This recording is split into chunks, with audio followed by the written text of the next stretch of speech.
رب اشرح لي صدري ويسر لي امري واحلل عقدة من لساني يفقهوا قولي.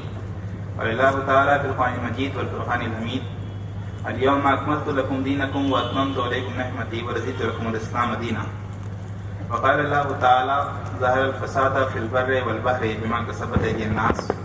صدق الله العلي العظيم والمولى الكريم. قابل قدر، قابل احترام جناب قیم جماعت، دیگر مہمانان اور وطن کی فکر کرنے والے دانشمند حضرات، ٹائٹل میں تو وطن کی فکر کرتے ہوئے نادانوں کو مخاطب کیا گیا ہے، لیکن میں سمجھتا ہوں کہ یہاں جو لوگ تشریف لائے ہیں، سننے والے بھی اور سنانے والے بھی، ان کی یہاں موجودگی بذات خود اس بات کا ثبوت ہے کہ یہ اہل دانش ہیں، اور جو سماج کا نادان طبقہ ہے یہ اس سے مستثنیٰ ہے. تو وطن کی واقعی سنجیدہ فکر کرنے والے ہمارے اہل دانش سنجیدہ حضرات، السلام علیکم ورحمۃ اللہ وبرکاتہ. محترم سامعین کرام، جس دور یا جس زمانے میں ہم لوگ جی رہے ہیں، اس سے متعلق یہ دعویٰ کیا جاتا ہے کہ یہ انسانی تاریخ اور انسانی تہذیب کا اب تک کا سب سے زیادہ متمدن، ویل سویلائزڈ اور ویل کلچرڈ ایرا ہے. حقوق انسانی کی بات ہو، حریت فکر و عمل کی، freedom of expression of thought کی بات ہو، حقوق نسواں کی، ویمن امپاورمنٹ کی بات ہو، عدل و انصاف کی بات ہو، مساوات کی بات ہو، اقلیتوں کے حقوق کی بات ہو، تعلیم کی بات ہو، یا اور وہ قدریں ہوں جس کا تعلق ترقی سے ہوتا ہے، ان تمام کے تعلق سے اس تہذیب سے متعلق یہ دعویٰ کیا جاتا ہے، جیسے متعلق یہ زوم ہے کہ یہ اب تک کی سب سے زیادہ متمدن تہذیب ہے. ایسا نہیں ہے کہ انسانی تاریخ میں کوئی دور ایسا گزرا ہے کہ ان قدروں کا احترام کرنے والے، ان قدروں کو نافذ کرنے والے گروہ انسانی سماج میں نہیں پائے گئے. انسانی تاریخ کا ہر دور ایسے قیمتی افراد سے آراستہ رہا ہے جنہوں نے ان بنیادی قدروں کو نافذ کرنے کی بھرپور کوششیں کیں، اپنی زندگیاں لگائی ہیں اور تاریخ میں آنے والی قوموں کے لیے روشن نقوش چھوڑے ہیں. تو بہت زیادہ فرق موجودہ تہذیب کو سابقہ ادوار کے مقابلے میں نہیں، الا ماشاء اللہ. ہاں، ایک پہلو سے ضرور فرق، اور وہ فرق یہ ہے کہ غالباً جیسا کھلواڑ ان ساری قدروں کے ساتھ اس تہذیب نے کیا ہے، شاید اس سے پہلے ویسا کھلواڑ کسی اور غالب گروہ نے یا قوم نے نہیں کیا تھا. ہر قدر کا اتنا خوشنما اور پرفریب نعرہ لگایا گیا کہ انسانیت اس میں گم ہو گئی، عام انسانوں کا ایک بڑا گروہ اس میں گم ہو گیا، اور ایسا محسوس ہوا کہ واقعی شاید ہم بہت ہی زیادہ متمدن سماج کا حصہ ہیں. حقوق انسانی کی دہائی تو دی جاتی ہے، لیکن حقوق انسانی کی دہائی دینے والے اور اس کے چیمپئن، انہی کے دامن نہ صرف خون سے داغدار ہوتے ہیں بلکہ مکمل ان کا تن سیاہ ہوتا ہے. صرف داغدار ان کے کردار نہیں ہوتے ہیں، ان کا مکمل کردار وہ سیاہ اور تاریک ہوتا ہے. اور نہ صرف سیاہ اور تاریک ہوتا ہے بلکہ ان کو ایسی ان کی ہمت افزائی کی جاتی ہے، ایسی ان کی واہ واہ کی جاتی ہے کہ ان کو اقتدار کی زمام کار سونپ دی جاتی ہے. نہ صرف اقتدار کی زمام کار سونپ دی جاتی ہے بلکہ شخصیت پرستی اس حد تک کو بھی پہنچتی ہے کہ انہی کا پین، ان کا جیکٹ، ان کی شیروانی اور ان کی جوتیاں تک قابل احترام اور قابل تقلید بن جاتی ہیں. حقوق انسانی کی جھدیاں اڑانے والوں کو زمام کار سونپ دی جاتی ہے. حریت فکر و عمل کی، freedom of expression of thought کی دہائی تو دی جاتی ہے، لیکن جب مذہب کی تبلیغ کی جاتی ہے اس وقت اس حریت فکر و عمل کو بازو میں رکھ دیا جاتا ہے. اس وقت جمہوریت اور ڈیموکریسی کو بالائے طاق رکھ دیا جاتا ہے. ایک نہیں مثالیں سنانے کا موقع نہیں، عالمی سطح پر، ملکی سطح پر ایسے کئی واقعات ہو چکے ہیں، قوموں کے، ملکوں کے یا حکومتوں کے بننے اور بگڑنے کے معاملات میں بھی، کہ جب حریت فکر و عمل کے سہارے سے، ڈیموکریسی کے سہارے سے مختلف گروہ اقتدار تک پہنچے ہیں تو ان کو اپنے مفاد کی خاطر قربان کر دیا گیا. حقوق نسواں، عورتوں کے حقوق، اس معاملے میں تو آزادی دی جاتی ہے کہ جتنے کپڑے اتارنا چاہیں اتار لیں، اس کے لیے تحریکیں چلائی جاتی ہیں، لیکن جب اپنے بدن کو چھپانے کی کوشش کی جاتی ہے تو نہ صرف مخالفت کی جاتی ہے بلکہ احتجاج اس سطح پر کیا جاتا ہے کہ اس پر پابندیاں لگ جاتی ہیں۔ ہمارے ملک میں بھی ایسے واقعات مختلف موقعوں سے ہو چکے ہیں اور عالمی سطح پر بھی اس کے لیے مختلف کوششیں کی گئیں۔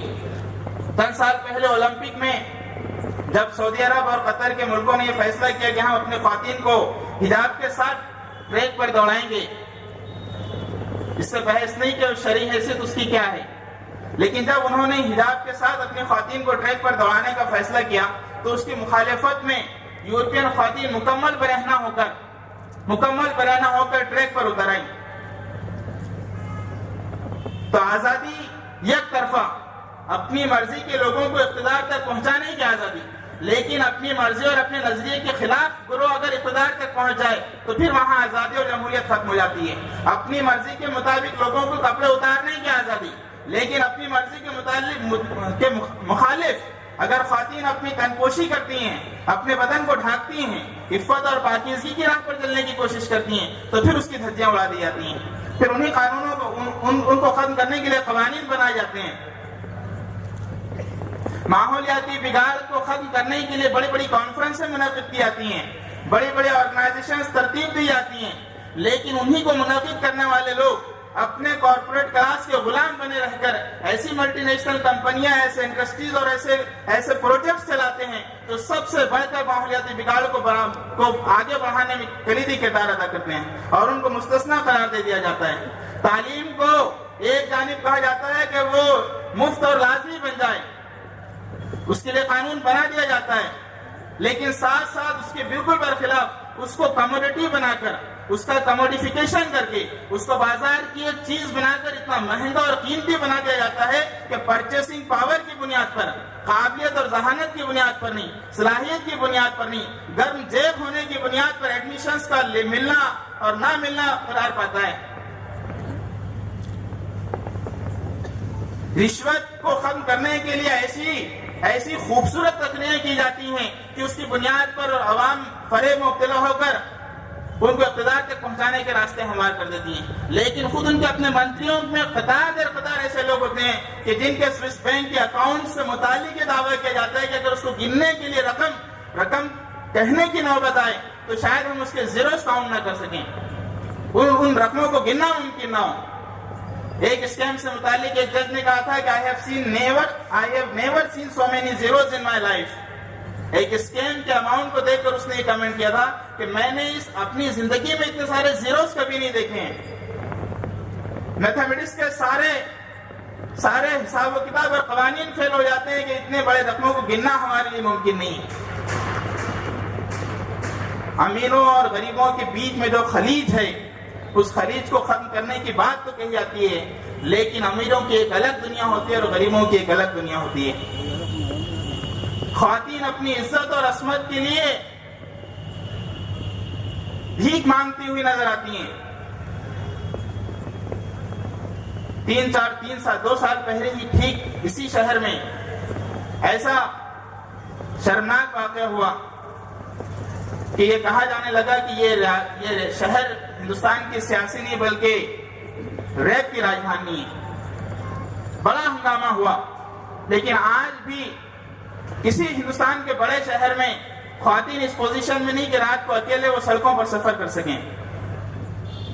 محترم سامعین کرام، اس مسائل کی اس فہرست پر بڑی لمبی تقریر کی جا سکتی ہے اور ہر ایک سے متعلق مختلف کمنٹس بھی کیے جا سکتے ہیں، آپ سب اچھی طرح واقف ہیں۔ سوال یہ ہے کہ یہ کیوں ہوا ہے اور کیسے ہوا ہے، اور کیا صرف ایک حکومت اس کے لیے ذمہ دار ہے، ایک ملک اس کے لیے ذمہ دار ہے؟ نہیں، یقیناً حکومتوں کے آنے اور جانے سے مسائل میں ان کی شدت میں کمی اور زیادتی ہوتی ہے، لیکن اس کے لیے کوئی مخصوص حکومت یا مخصوص ملک ذمہ دار نہیں ہے۔ اس پورے مسائل سے بھرے ہوئے سماج کے لیے وہ نظام ذمہ دار ہے، وہ نظریہ ذمہ دار ہے جس کی بنیاد پر اس سماج کی تعمیر کی گئی۔ وہ نظریہ، وہ عقیدہ کہ جس سے متعلق تہذیب حاضر کو یہ زوم ہے کہ ہم اتنے میچورڈ ہو چکے ہیں، ہم اتنے بالغ ہو چکے ہیں کہ ہم اپنی اجتماعی زندگی کا خاکہ خود اپنی عقل و دانی سے متعین کر سکتے ہیں۔ ہم کو کسی آفاقی ہدایت کی ضرورت نہیں ہے، ہم تنہا اپنی کوششوں سے، اپنے تجربات سے اور اپنے عقل سے، اپنے اختیارات سے انسانی مسائل کو حل کرنے کا راستہ متعین کر لیں گے۔ یہ جو سوچ ہے خدا سے، آفاقی ہدایت سے بے نیاز ہو کر، آزاد ہو کر، بلکہ باقی ہو کر اپنا راستہ متعین کرنے کی سوچ، یہ وہ بنیادی غلطی ہے، بلنڈر ہے جس نے انسانی سماج کو آج اس مقام پر کھڑا کیا ہے۔ حکومتیں آئیں گی اور جائیں گی، فرعون بھی آتے اور جاتے رہیں گے، لیکن جب تک اس بلنڈر کو چیک نہ کیا جائے، جب تک اس بنیادی غلطی کو نہ سمجھا جائے کہ انسانوں نے اپنی اجتماعی زندگی کا خاکہ متعین کرنے کی ذمہ داری جو اپنے کندھوں پر اوڑھ لی ہے،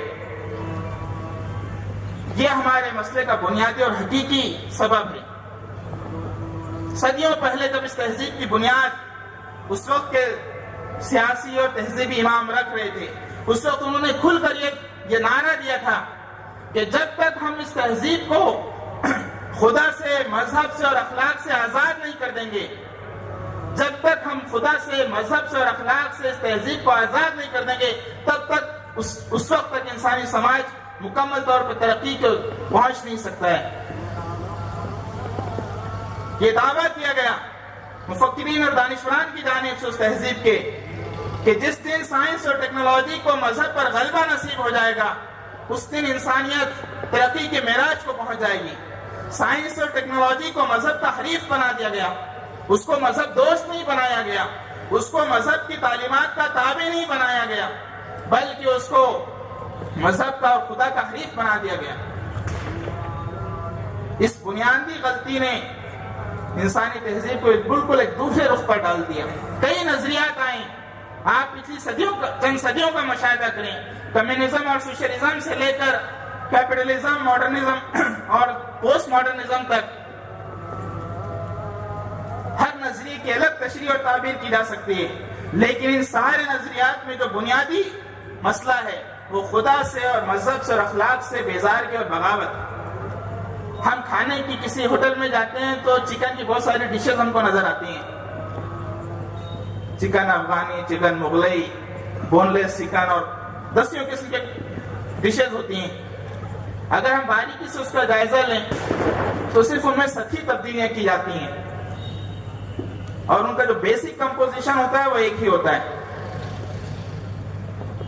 نظریات کی سطح پر اگر ہم ان کا جائزہ لیں تو یقیناً سطحی طور پر ان کے اندر بہت سارے اختلافات پائے جاتے ہیں، لیکن جس خمیر سے یہ تیار ہوئے ہیں، جو خمیر ان نظریات کا ہے، وہ خدا، مذہب اور اخلاق سے بیزارگی اور بغاوت کا خمیر ہے، اور اسی خمیر سے ان سارے نظریات کو الگ الگ روپ میں، الگ الگ انداز میں تراشا اور ڈھالا گیا ہے۔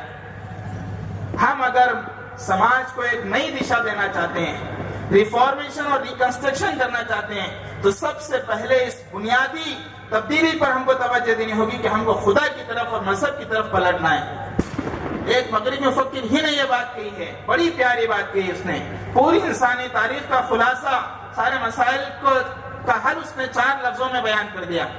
اس نے کہا کہ 19ویں صدی میں جب خدا مر گیا، 19ویں صدی میں جب خدا مر گیا، 20ویں صدی میں انسان مر گیا۔ یہ جو ہم کہتے ہیں کہ انسانیت ختم ہو گئی ہے، انسان پیسہ کمانے کی مشین اور خواہشات کو پورا کرنے والا حیوان بن گیا ہے، اس کی کوئی وجہ اس کے سوا نہیں ہے کہ ہم نے خدا سے اور مذہب سے اپنے رشتے کو کمزور کر لیا ہے۔ تحریک اسلامی، students Islamic organisation of India کی یہ سوچ ہے کہ ہم سماج کو بدلنا چاہتے ہیں، اور اس بدلنے کے لیے ہم کو خدا کی طرف پلٹنا ہوگا، اور خدا کی طرف پلٹنے کے لیے سماج کو مسائل سے پاک کرنے کے لیے جو سب سے کمپیٹنٹ الٹرنیٹو ہے وہ اسلام ہے۔ یہ صرف ہمارا ماننا نہیں ہے، اعتماد اور یقین ہے۔ تہذیب کی سطح پر، تعلیم کی سطح پر، معیشت کی سطح پر، سیاست کی سطح پر، اخلاق کی سطح پر، کردار کی سطح پر ہر سطح پر سب سے زیادہ کمپیٹنٹ اگر کوئی الٹرنیٹو ہے تو وہ اسلام ہے۔ اور یہ صرف دعویٰ نہیں ہے، اللہ کے رسول صلی اللہ علیہ وسلم کی سیرت اور قرآن مجید کا پیغام اگر اس پر تقریر کی جائے کہ ان مسائل کو پار کرنے کے لیے قرآن مجید نے اور نبی کریم صلی اللہ علیہ وسلم نے کیا کچھ کوششیں کی ہیں، تو کوئی ڈائمنشن اور کوئی زاویہ زندگی کا ایسا نہیں ہے جس سے متعلق ہم کو یہ محسوس نہ ہوتا ہو کہ اللہ کے رسول صلی اللہ علیہ وسلم نے اس تبدیلی کو، اس میدان میں تبدیلی نہ لائی۔ نبی کریم صلی اللہ علیہ وسلم کو ہم رول ماڈل صرف اس حیثیت میں نہیں جانتے ہیں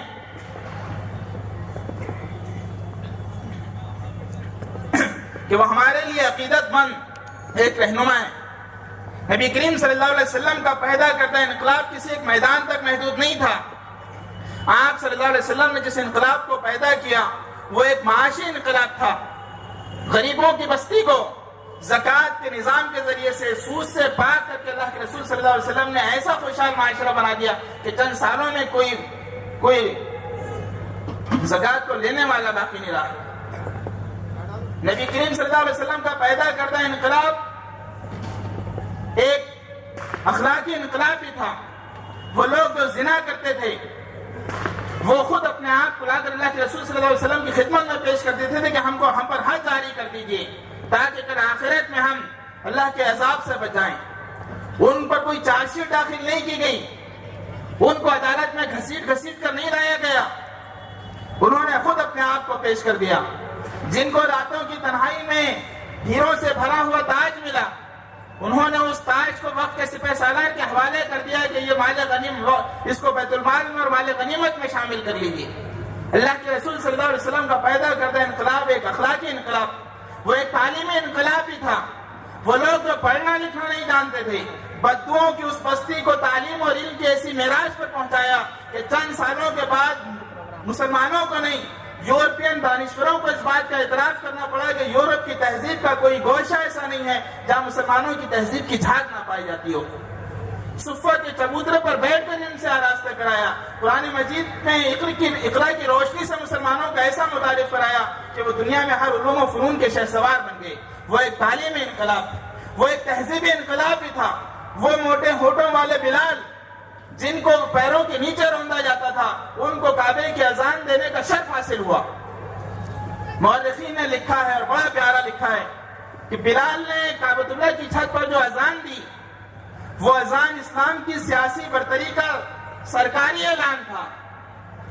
It was the official declaration of political dominance of Islam in the form of azan that was given or recited by حضرت بلال۔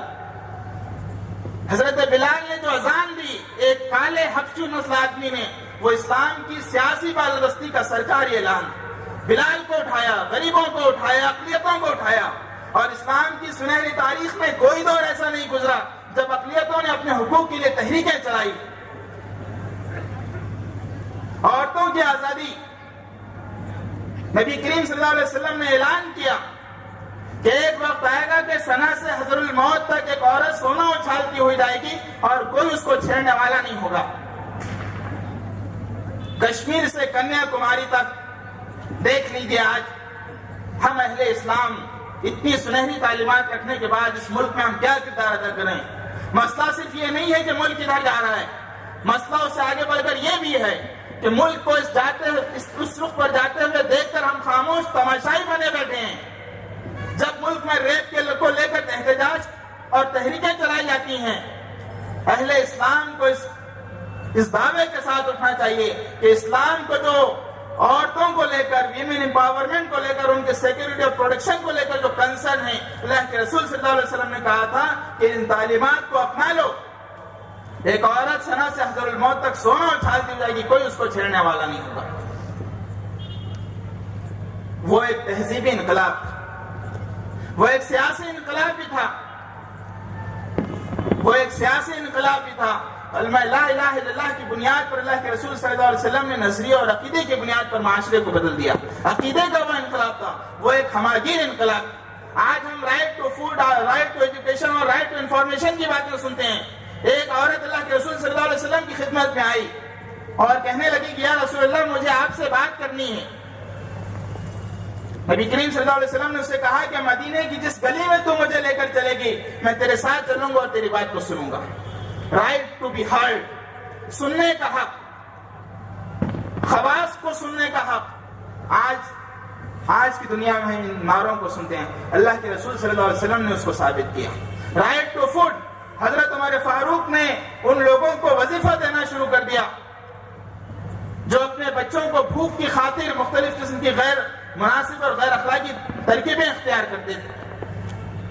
رائٹ ٹو ایجوکیشن، طلب العلم فریضۃ علی کل مسلم و مسلمۃ، ہر ایک پر علم کا حصول فرض قرار دے دیا گیا. دور حاضر کے جتنے مسائل ہیں ہم یہ سمجھتے ہیں کہ اسلام ایک کمپیٹنٹ، موسٹ کمپیٹنٹ الٹرنیٹو ہے، لیکن اس کے لیے اٹھنا ہے نوجوانوں کو اور طلبہ کو بطور خاص اٹھنا ہے. ان کو یہ بتانا ہے کہ یہ صرف ایک مسجد کی چار دیواری میں لوگوں کو بدلنے والا دین نہیں ہے، بلکہ یہ طلبہ کو، بلکہ یہ پورے معاشرے کو بدلنے والا دین ہے. پورے معاشرے کو ہر سطح پر تبدیل کرنے والا یہ دین. یہ بات طلبہ کو بطور خاص بتانی ہے. اس تبدیلی کو سب سے پہلے کیمپسز کی چار دیواری کے اندر لانا ہے. معاشرے کے جتنے مسائل ہیں ان کو سب سے پہلے کیمپسز میں زیر بحث لانا ہے. ان سارے بحث کو فور فرنٹ پر آ کر ڈرائیونگ فورس بن کر ہینڈل کرنا ہے. کیمپسز کے اندر ہمارے طلبہ اور نوجوانوں کو صرف خاموش تماشائی نہیں بنے رہنا ہے، صرف آبزرور نہیں بنے رہنا ہے، وہاں کی ہونے والی غیر اخلاقی سرگرمیوں سے الوف نہیں رہنا ہے، بلکہ ان کے اندر جا کر ان میں انٹروین کر کے ان کو صحیح رخ دینا ہے. وہاں کی غیر رسمی اور غیر رسمی بحثوں میں، وہاں میں کینٹین میں، ہاسٹل میں، پارک میں، لیکچرز میں، کو کریکولر ایکٹیویٹیز میں ہمارے طلبہ اور نوجوانوں کو سماج کو بدلنے کے لیے، عقیدے اور نظری کی بنیاد پر بدلنے کے لیے اپنے ایکٹیو رول کو پلے کرنا ہے. آج ہر سطح پر تبدیلی ممکن ہے. دور حاضر کی یہ بڑی مثبت خوبی ہے کہ آج ہر فرد میڈیا بن چکا ہے. یہ بہت اہم پہلو ہے. اب تک ہم میڈیا سے مراد الیکٹرانک چینلز اور پرنٹ میڈیا کی شکل میں نیوز پیپر کو سمجھتے تھے. سوشل میڈیا نے ہر فرد کو میڈیا بنا دیا ہے، ہر فرد کو بااختیار بنا دیا ہے. سوشل میڈیا اس دور کا ایک ایسا ریولیوشن ہے جس نے ہر بے زبان کو زبان دی ہے، جس نے ہر کمزور کو طاقتور بنایا ہے.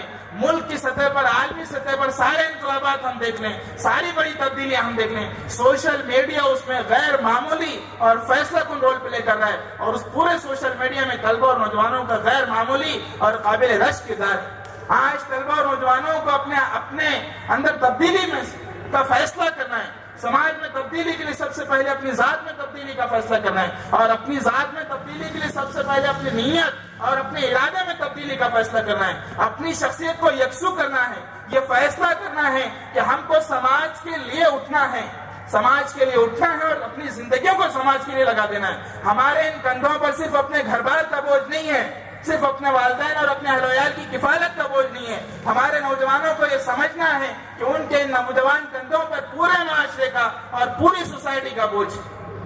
ان کو اس اہم ترین ذمہ داری کو اپنے کندھوں پر لینا ہے اور یہ شعور بھی پیدا کرنا ہے کہ یہ تبدیلی راتوں رات نہیں آئے گی. اس تبدیلی کے لیے صبر کا، سنجیدگی کا، مستقل مزاجی کا، ہمت کا مظاہرہ کرنا ہے.